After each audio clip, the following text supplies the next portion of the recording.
China's e-commerce world is collapsing fast. The boom that once created millions of online millionaires is now turning into a nightmare.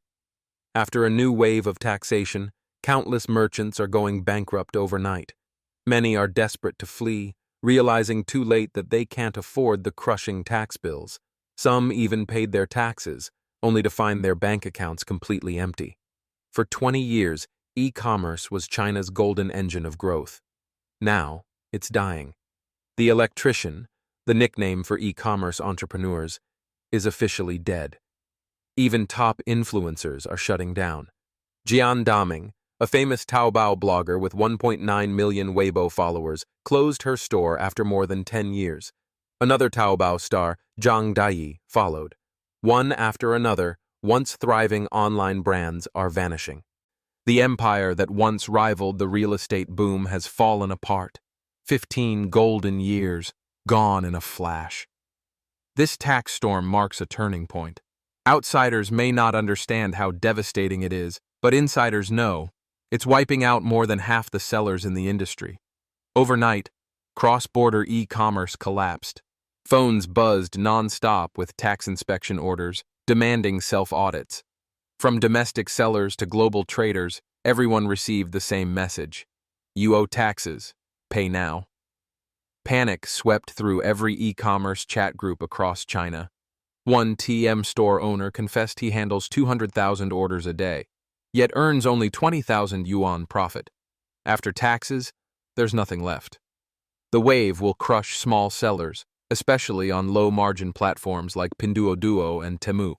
For nearly 2 decades, from Taobao to live streaming, e-commerce gave birth to a new middle class.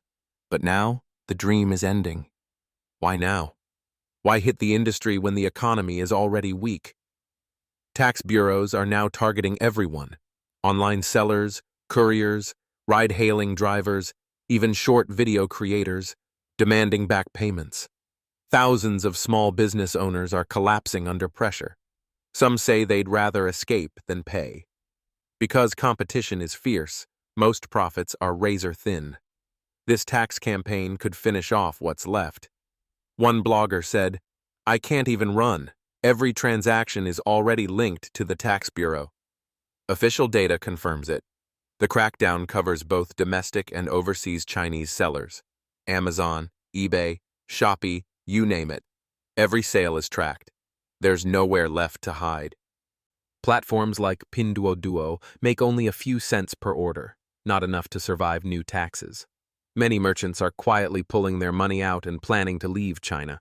For them, going abroad is the last hope. In China, success depends on one thing: policy. When the government supports you, you rise. When it turns away, you fall. The e-commerce miracle that once defined China's digital age has reached its end. The golden era is over, and what's left is fear, debt, and silence. Still, some refuse to give up.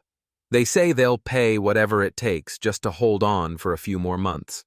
But when the money runs out, so does the dream. The question is no longer who will win, but who will survive. Across China, panic is spreading among e-commerce sellers.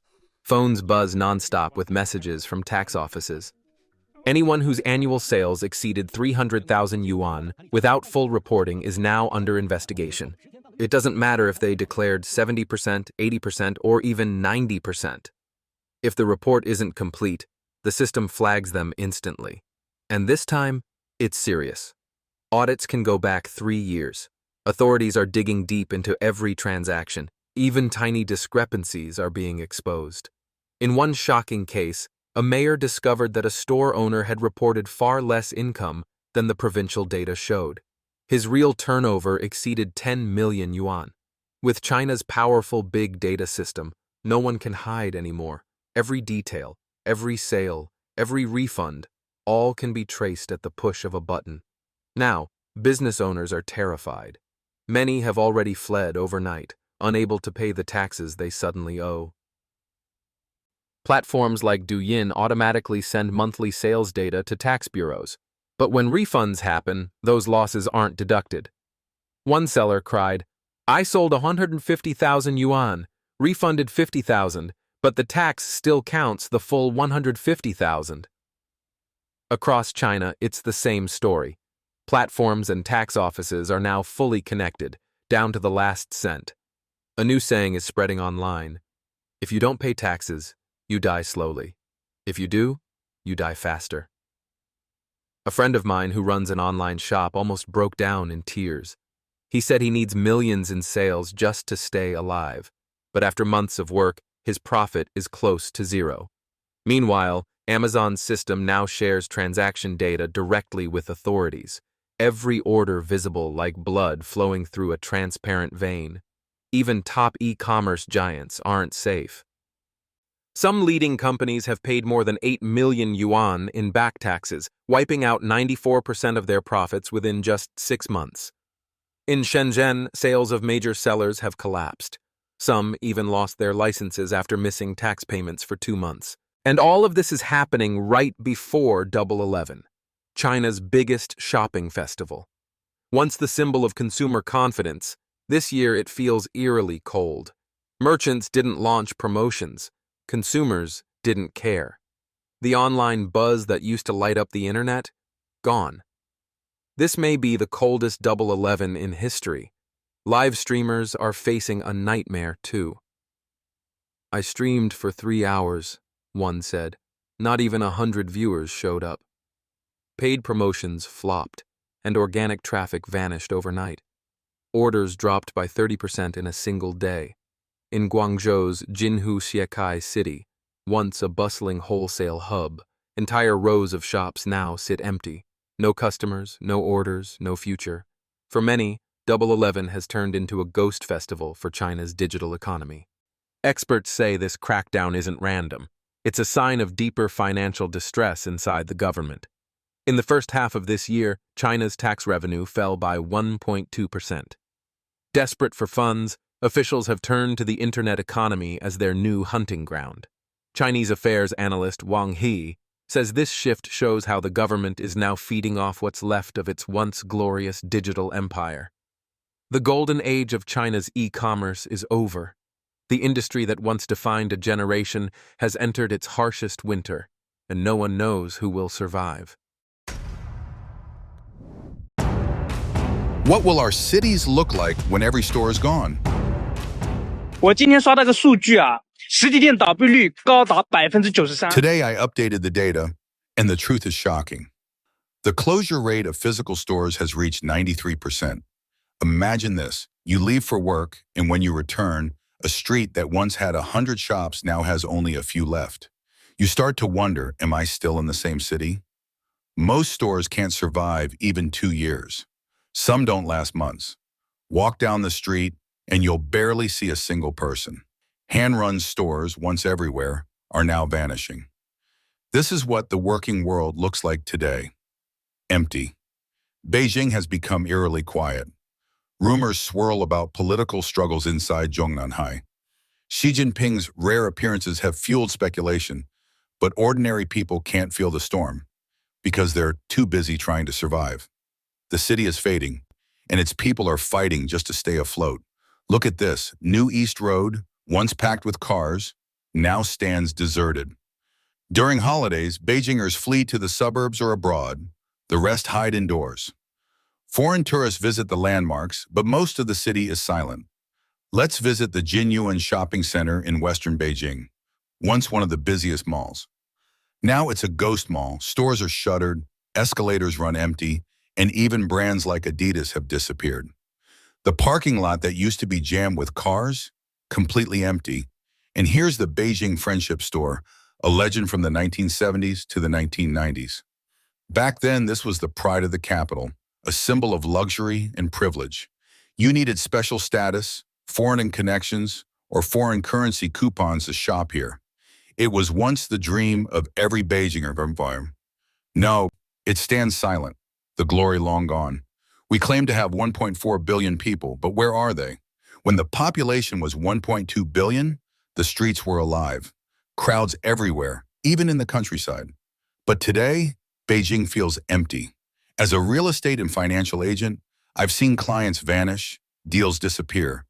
The economy is struggling. Companies slash costs, Workers lose jobs, restaurants shut down, and once bustling districts are now frozen in silence. Even the convenience store downstairs, opened just last week, has closed. Offline business has become a battlefield no one wins. Online shopping dominates and physical stores are suffocating. The fall of real-world commerce is no longer a number. It's something we can see, feel, and walk through every day. Beijing, once the heartbeat of China, is now a city of silence. This year, both stores downstairs have closed, and I still can't believe how bad the real economy has become. It's 7:20 p.m., and when you walk into a mall, the lights are bright, but there's no life. Every floor looks empty, and the staff seem to outnumber the customers. I went to Beijing's APM Mall on a Thursday afternoon, and it was the same, quiet, cold, and almost deserted. Once crowded and lively, now it feels like the soul of the city has disappeared. I recently closed my own shop again. The rent for 2 floors behind me was 100,000 yuan a year, something I couldn't afford anymore. I moved to a smaller space, tried to hold on, but still failed. The team disbanded, and I'm now working alone. Life feels harder than ever. Because of my small pension, even a 60 yuan grocery trip is out of reach. Every morning at 5 a.m., people gather in the freezing dark, hoping for a day's work. Some stay up all night for just a small wage. Meanwhile, Beijing has become increasingly strange. A local resident told overseas media that while riding to work near Zidane one morning, he saw several dark, unmarked trucks parked by the roadside. At first, everyone thought it was just another police drill. After all, it's normal to see officers in military vehicles in the capital.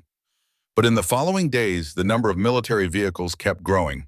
They appeared not only on Chang'an Avenue and Fuxingmen, but also near hospitals, schools, and small intersections along the 2nd and 3rd ring roads. When he called a friend who worked in the security system, the man spoke in a low voice, saying there was some intelligence suggesting people might organize online and cause trouble, so the authorities were tightening control. He hinted that this time, not only the armed police but also regular troops were being deployed at key points across the city,